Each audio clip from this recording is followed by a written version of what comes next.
Hey loves, it's Joyce and welcome to my YouTube channel. And for today's video, I'll be doing my everyday summer makeup look.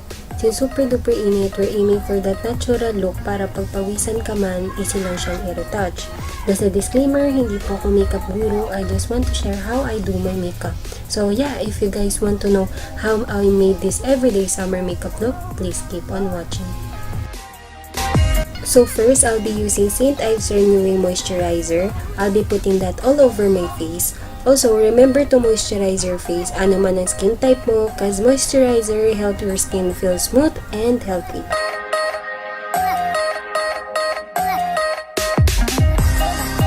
For lips, I'll be using Vaseline Lip Therapy. Since na-moisturize na natin ang ating face, we cannot forget to moisturize our lips.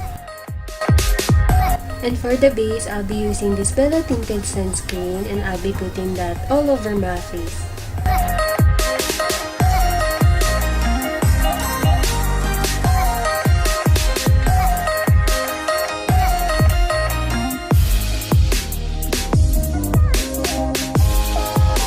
Since I'm currently breaking out, I'll be using this Maybelline FIT ME concealer to hide my pimples, blemishes, and my dark under eyes.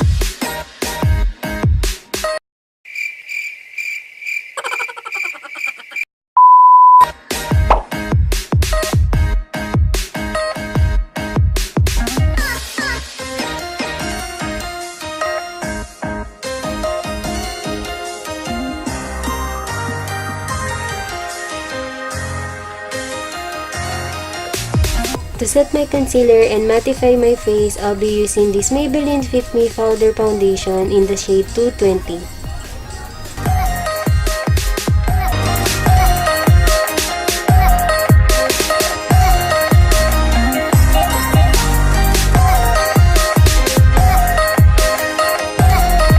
To pop up some color, I'll be using this Dear Darling Lip Tint from Etude and I'll be putting that onto my cheeks and also sa bridge ng aking nose to create that brow blush look.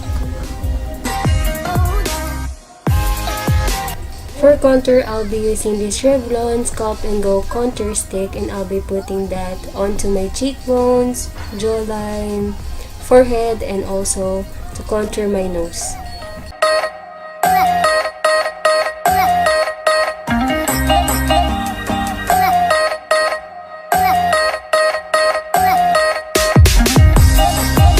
For my eyebrows, I'll be using this Maybelline Fashion Brow in the shade Dark Brown.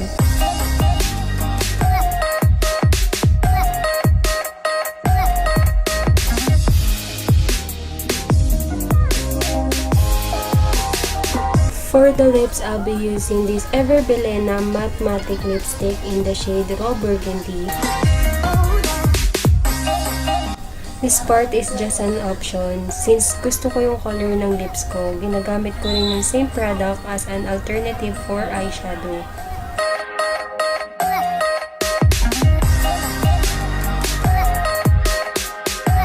To create that glow, I'll be using this 4 holographic Illuminator from Nichido, highlighting the temple of my cheeks, the bridge of my nose, my cupid's bow, the edge of my lips, and also my brow bone.